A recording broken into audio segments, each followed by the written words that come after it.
Rejection doesn't just sting in the moment, it lingers quietly in the background of your life. Maybe you were passed over for a promotion, overlooked in a room you've given years of your time to. On the surface, you moved on, but inside, something stayed unresolved. It's not only the event that hurts, it's the story that begins to write itself in your mind. Maybe I'm not valued. Maybe I'm falling behind. Maybe it's already too late. This is where the Stoics, and especially Marcus Aurelius, become useful, not as quotes to repeat, but as a way of looking at rejection that quietly restores your dignity. In this video, we'll walk through 5 Stoic lessons on how to meet rejection without bitterness and turn it into a strength you can bring forward. We'll look at what you can actually control, what you must let go of, and how to keep your self-respect intact even when the world says no. Here's the first lesson. Rejection is an event, not a verdict on who you are. This Stoic lesson is simple, but difficult to apply, so here's where to start. When you're passed over at work, 2 things happen. First, the external event. A decision is made. A name is chosen. An opportunity goes elsewhere. Second, and more dangerous, the internal interpretation begins. You start to translate the event into identity. They didn't choose me becomes I am not good enough. They didn't promote me becomes I'm no longer relevant. Marcus Aurelius constantly reminded himself of this distinction. In his private reflections, later compiled as meditations, he practiced separating what happened from what he added to it. An event is neutral. The meaning is constructed. The Stoic move is not denial. It is separation. You are not the meeting outcome. You are not the promotion list. You are not the passing comment in the hallway. Those are events. Your character, your effort, your discipline. Those are yours, and they remain untouched unless you hand them over. The second lesson is about control. What's actually yours to decide and what never was. Lesson 1 was separation. Lesson 2 is agency. So don't wrestle with the rejection itself. Wrestle with your response to it instead. After a rejection, the Stoic question is not, why did they do this to me? But what exactly is still in my control? You cannot control who was selected. You cannot control what was said in the room. You cannot control how quickly others recognize your effort. But your response is still yours. You control whether you become quietly resentful or quietly stronger. You control whether this becomes a wound you revisit or a moment you use to refine your craft. You control whether you withdraw your effort or deepen your discipline. For the Stoics, this was not theory. It was daily practice. They trained themselves to notice, here is what happened, and separately, here is what I will do with it. Rejection narrows your options in the outer world, but it does not narrow your capacity to improve within it. And that is where strength begins to grow. The third lesson is to protect your self-respect, not your status in other people's eyes.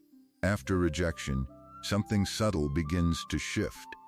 You may not say it out loud, but you start monitoring how you're perceived. Not protecting your status, but protecting your self-respect. Status is always borrowed. It depends on titles, invitations, recognition, things that can be given and taken away. Self-respect is different. It comes from how you move through disappointment, how you treat other people when you don't get what you wanted, how honest you are about your own effort.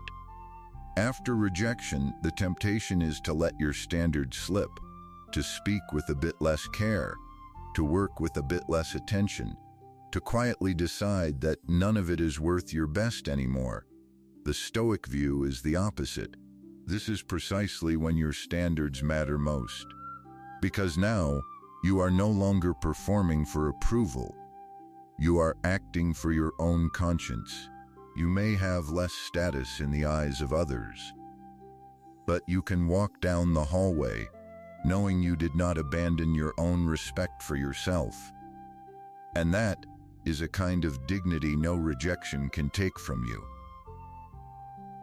The fourth lesson is to treat rejection as information you can learn from, not as a personal injury. Lesson 4 is about how you read what happened. Most of us instinctively treat rejection as an injury. Something was taken, something was denied, and we stop there. Most people treat rejection as a wound. The Stoic treats it as information. Information about timing, about fit, about how your strengths are being seen or not seen in this environment. This doesn't mean you excuse everything or pretend it didn't hurt. It means you refuse to build a story of permanent failure from one decision made in one room. Instead of asking, "What is wrong with me?" you begin to ask, "What is this moment showing me? Is it showing a skill you need to deepen? A conversation you've been avoiding? A place where your values and this culture no longer match?" When rejection becomes information, you regain calm. You can write down what happened, note what is in your control to change, and what is simply the nature of this place. From there, your next step is chosen, not from injury, but from clarity.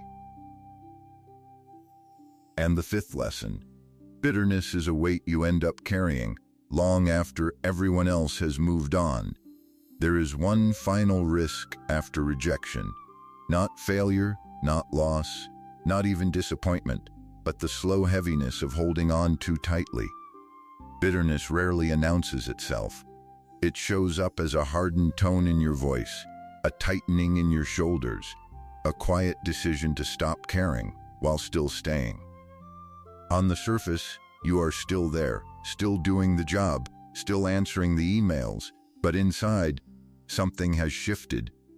You are no longer working from discipline, you are working from refusal instead. Refusal to give your best, refusal to trust anyone's judgment, refusal to be moved by anything but your own disappointment. The Stoics were clear about this. Bitterness does not punish the system, it drains you. It turns your own mind into a place you do not want to live. Discipline is different. Discipline says, "I will keep my standards." Even here, not because they deserved it, but because you deserve to live without this constant inner protest. Calm endurance is not weakness. It is the refusal to let someone else's decision decide what kind of person you will now become. So what does strength actually look like after rejection? It's quieter than you might think. You return to work, and your tone is steady. You contribute without trying to prove anything. You refine your skills, but you don't announce it. You simply get better. You carry yourself with the same discipline, as if nothing was taken from you, because nothing essential was. This is what the Stoics meant by strength: composure under private disappointment, showing up without bitterness, improving without resentment. Character is not built in moments of praise, it is built in moments like this. You may not have been promoted, but your conduct is still yours. And that is enough. Work rejection is only one form of a much older experience. As life moves forward, rejection changes its shape. You may not always be chosen first. You may not always be the newest voice in the room. You may not always be seen the way you once were. With time, opportunities narrow. Roles evolve. Influence shifts. The world favors what is new. The Stoics understood this deeply. External validation rises and falls with circumstance. Strength, however, matures quietly. Marcus Aurelius did not measure his life by how often he was praised. He measured it by whether he acted with reason, fairness, and steadiness. Rejection, in the larger sense, is part of being human. No one is selected every time. No one is immune to being overlooked, but very few learn how to remain internally undisturbed. When you stop demanding that the world confirm your value, you begin building a value that does not depend on confirmation. And that is a strength no decision can take away. Rejection will visit you more than once in your life. You cannot control when it arrives or how others will decide. But you can decide what it builds inside you. It either erodes your peace or refines your character.